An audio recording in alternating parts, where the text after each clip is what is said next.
আজকে মঙ্গলবার, যে ব্যক্তি যেই মুমিন আল্লাহ তাআলা রাসূলের এই আমল করবে,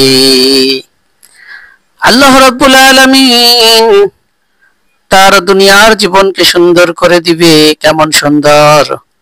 তার জীবনে রিজিকের পেরেশানি থাকবে না, অভাব অনটন দূর হয়ে যাবে। ছেলে সন্তান না থাকলে আল্লাহ তাআলা ছেলে সন্তান দিবে, ছেলে সন্তানের মধ্যে বরকত দিবে। কোরআনের কথা বিশ্বাস করেন। ধন সম্পদ বৃদ্ধি করে দিবেন।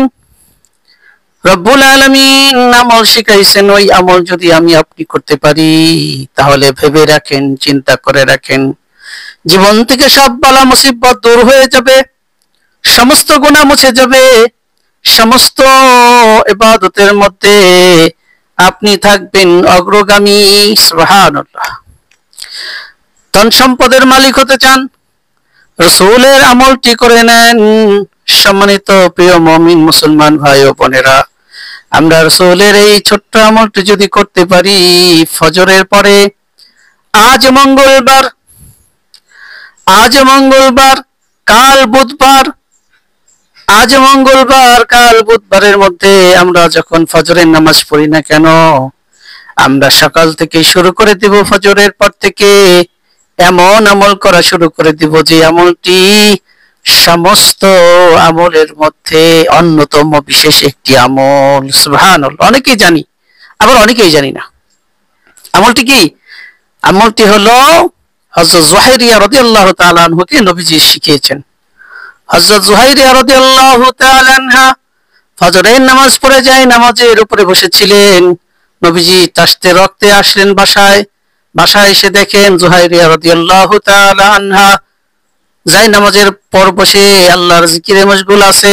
নবীজি জিজ্ঞাসা করলেন, ও যুহাইরিয়া, তুমি কি এখন পর্যন্ত বসে আছো? ফজর থেকে এখন পর্যন্ত বসে আছো? যুহাইরিয়া রাদিয়াল্লাহু তাআলা আনহা বললেন, ইয়া রাসূলুল্লাহ, ইয়া হাবিবাল্লাহ, আমি এখন পর্যন্ত বসে আছি। সরদার রাসূল আকরাম সাল্লাল্লাহু আলাইহি ওয়াসাল্লাম বললেন, ও যুহাইরিয়া, আজকের আমলটি যদি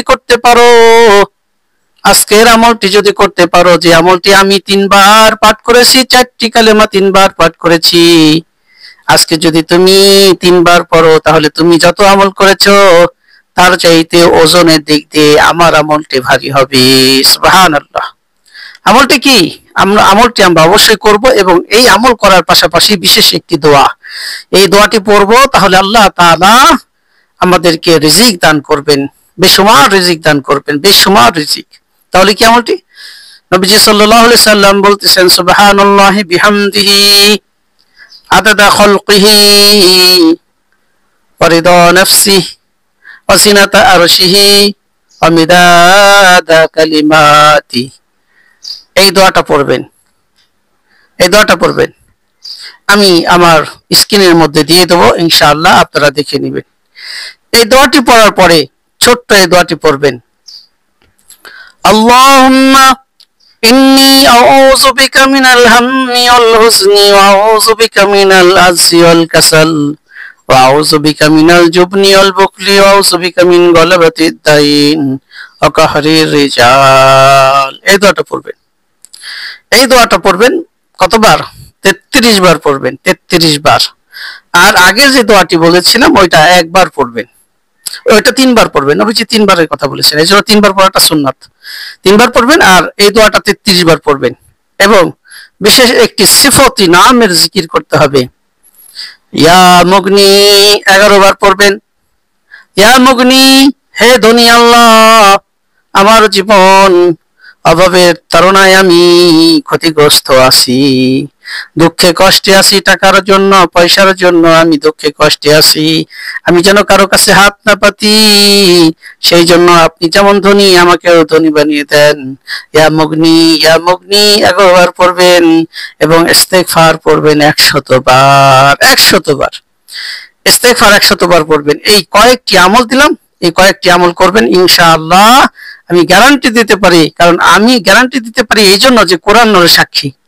কোরআনের মধ্যে আল্লাহ তাআলা বলেছেন, যারা ইস্তেগফার করবে আল্লাহ তাআলা তাদেরকে 5টি নিয়ামত দিবেন। এক হলো ধন সম্পদ বৃদ্ধি করে দিবেন, ছেলে সন্তান থাকলে না থাকলে দিবেন, থাকলে বরকত দিবেন, এবং তাদের জীবনের মধ্যে বরকত আসবে, কখনো অশান্তি আসবে না, টাকা পয়সা বাড়বে, বিপদ আপদ দূর হয়ে যাবে, বাড়ির সামনে বাগান হবে, নদী নালা হবে, আসমান থেকে বৃষ্টি নামবে। সংক্ষেপে বলে দিলাম, আমলটি অবশ্যই করবেন। তবে সকাল আর বিকাল লাগাতার 40 দিন করবেন, বা 2 40 করবেন, 3 40 করবেন, 4 40 করবেন, করতে থাকবেন, ইনশাআল্লাহ আল্লাহ তাআলা আপনার জীবনকে সুন্দর করে দিবেন।